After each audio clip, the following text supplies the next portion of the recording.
आज हम लोग पढ़ेंगे, कल जो हम लोग पढ़ लिए थे याद होगा आप लोग को, लघु बीजाणु धानी का संरचना, और उसके बाद पढ़े थे हम लोग लघु बीजाणु से परागकण का निर्माण कैसे होता है।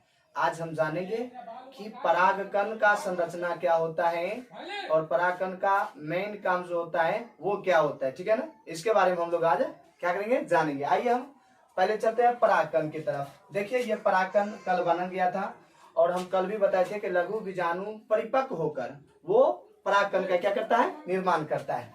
तो ये आप देख रहे हैं परागकण का क्या है, संरचना है। इसमें दो स्तर होती है, एक होता है बाह्य और एक होता है आंतरिक। यानी ये जो देख रहे हैं ये आंतरिक स्तर हुआ और ये बाहर वाला जो देख रहे हैं ये त्रिभुज की तरह ये आपका बाह्य चूल हुआ। यानी परागकण के जो होते हैं वो दो स्तर होते हैं। सबसे पहले जानिए कि परागकण जो होते हैं, परागकण इसका आकार गोलाकार होता है। कैसा होता है, गोलाकार होता है और जिसका व्यास 25 से 50 माइक्रोमीटर होता है।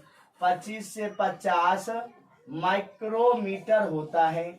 आपसे यही क्वेश्चन पूछ लेगा और पूछेगा परागकण का अध्ययन करना क्या कहलाता है। तो आपको हम यहाँ लिख दिए हैं कि परागकण का अध्ययन करना परागु विज्ञान यानी पोलिनोलॉजी कहलाता है। पोलिनोलॉजी कहलाता है। परागकण का अध्ययन करना क्या कहलाता है, पोलिनोलॉजी कहलाता है। यहाँ तक क्लियर, किसी को दिक्कत नहीं होना चाहिए। अच्छा, परागकण में दो आवरण होते हैं, एक होता है बाह्य चोल और एक होता है आंतरिक चोल। एक होता है बाह्य चोल और एक होता है आंतरिक चोल। आप कहिएगा सर बाह्य चोल क्या होता है, तो देखिए बाह्य चोल, ये बाहर वाला भी बता रहे थे कि ये बाह्य चोल है और इसका जो निर्माण होता है वो स्पोरोपोलेलिन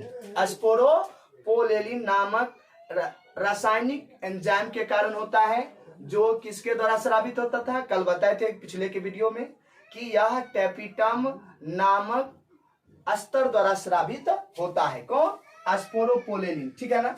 उसके बाद क्या होता है, अंतःचूल। तो ये आंतरिक वाले भाग को हम लोग क्या बोलते हैं, ये देखिए ये लकीर जो जा रहा है आपको, लकीर ये हो गया आपका आंतरिक चूल। क्या हो गया, आंतरिक चूल हो गया। ये किसकी बनी होती है, ये सेलुलोज एवं पैक्टिन की बनी।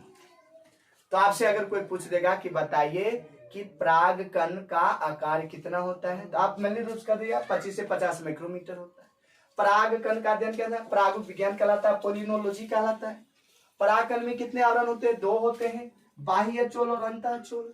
बाह्य चोल किसकी बनी होती है, स्पोरोपोलेलिन की बनी होती है और अंतःचोल किसकी बनी होती है, सेलुलोज एवं पैक्टिन की बनी होती है। एक क्वेश्चन और, अगर आपसे क्वेश्चन ये पूछ देगा कि मनुष्य के शरीर में सबसे कठोर पदार्थ कौन होता है, तो आप बोल दीजिएगा सर इनामिल होता है। लेकिन अगर यही क्वेश्चन आपको ये पूछ दे कि पौधे का सबसे कठोर पदार्थ कौन होता है, तो आप आसानी से बता दीजिएगा पौधे का सबसे कठोर पदार्थ स्पोरोपोलेलिन होता है, जो परागकण के बाह्य चोल का निर्माण करता है।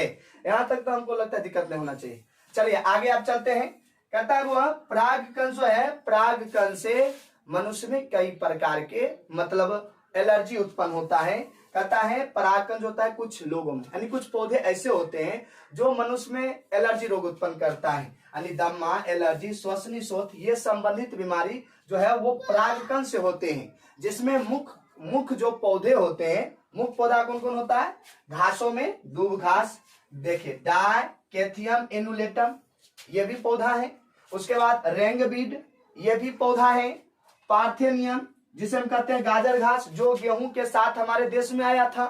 तो ये सब पौधे के ऐसे परागकण होते हैं जो क्या करते हैं, इनके परागकण से हम लोगों में यानी मनुष्य में, कुछ लोगों में कहिए कि दमा, एलर्जी और श्वसनी शोथ नामक रोग उत्पन्न करता है। ये काम कौन करता हुआ, परागकण करता है। तो आपको ये ऑब्जेक्टिव यहां से दे सकता है किसी तरह का, मान लीजिए इसमें 3 को दे दिया, बिहार बोर्ड 2024 में यहां से पूछ सकता है।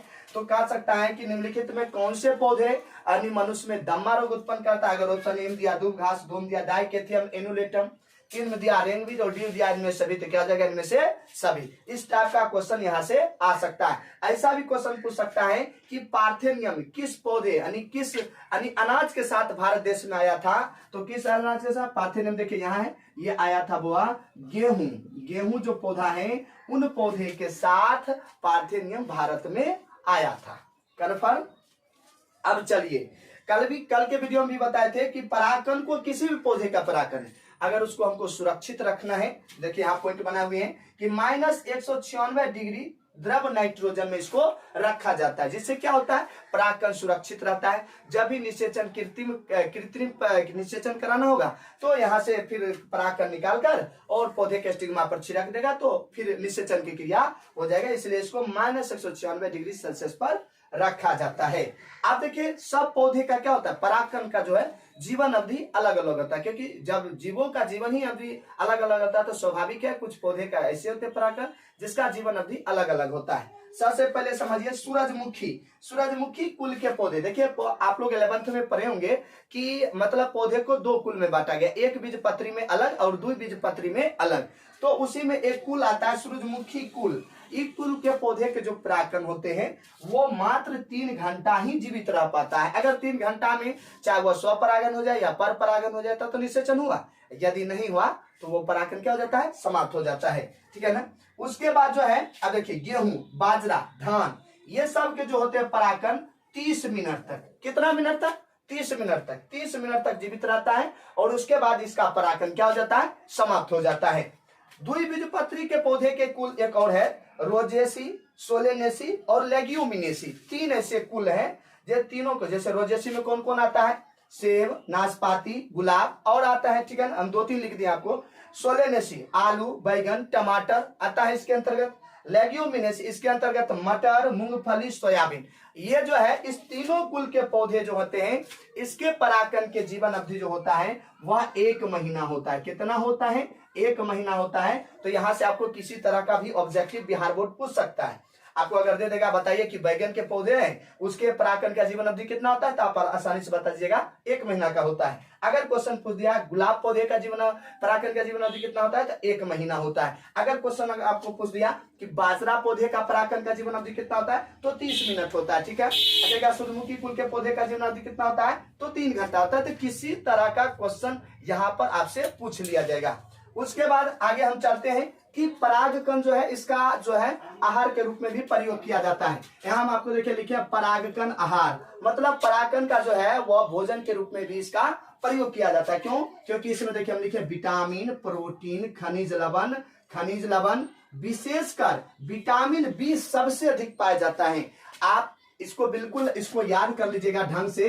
ये विशेषकर प्रोटीन जो है ये क्वेश्चन आपको पूछेगा, क्या क्या पूछेगा, तो आपको ये पूछेगा कि परागकण में जो होते हैं परागकण, उस परागकण में कौन से विशेषकर प्रोटीन होते हैं, तो विटामिन बी जो होते हैं वो विशेषकर प्रोटीन पाए जाते हैं। और पाए तो सब जाते हैं लेकिन विशेषकर बी सबसे अधिक पाया जाता है। यही कारण है। आप कहिएगा सर इसका क्या होता है, इसका जो होता है एक टैबलेट बनाया जाता है, मतलब परागकण से बी पोलन बनाया जाता है, बी पोलन बनाया जाता है, ठीक है। बी पोलन मतलब वह पराग गोलियां, क्या होता है, पराग गोलियां होता है। ये पराग गोलियां क्या किया जाता है, तो खिलाड़ियों एवं धावकों को, यानी जो घोड़ा दौड़ता है, खिलाड़ियों और धावक जो होते हैं उनके शरीर में एनर्जी कम हो जाता है दौड़ने बाद, तो इस एनर्जी को बढ़ाने के लिए, मतलब कार्य क्षमता को बढ़ाने के लिए बी पोलन दिया जाता है, जिससे उनकी कार्य क्षमता क्या हो जाए, बढ़ जाएगा, ठीक है ना। तो ये परागकण का संपूर्ण संरचना हुआ, ठीक है ना। इसमें हमको नहीं लगता अब इससे बिहार बोर्ड इससे बाहर नहीं पूछ सकता है, क्योंकि बिल्कुल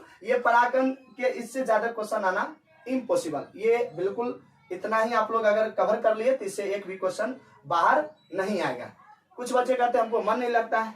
आप यदि मन और दिल से अगर पढ़ते हैं तो बिल्कुल आपको मन लगेगा। आप क्या करते हैं, पढ़ने वक्त आप पढ़ते नहीं, मोबाइल चलाते, इसलिए प्रॉब्लम होता है। इसलिए आप अपने दिल और दिमाग में किताब को बैठाइए और मन और धन से लगे रहिए, आपको निश्चित ही सफलता मिलेगी, ठीक है ना। और आगे की जो क्लास होगी तो वो आगे की क्लास हम अगले घंटे में अर्थात आपसे कल मिलते हैं। और कैसा आज का मतलब क्लास रहा आप लोग कमेंट करके बताइएगा। अगर कोई विद्यार्थी नए हैं, अगर नए आए हैं चैनल पर तो सब्सक्राइब जरूर करिएगा, और अगर बढ़िया वीडियो लगे तो इसको शेयर भी अवश्य करिएगा। जय हिंद, जय भारत।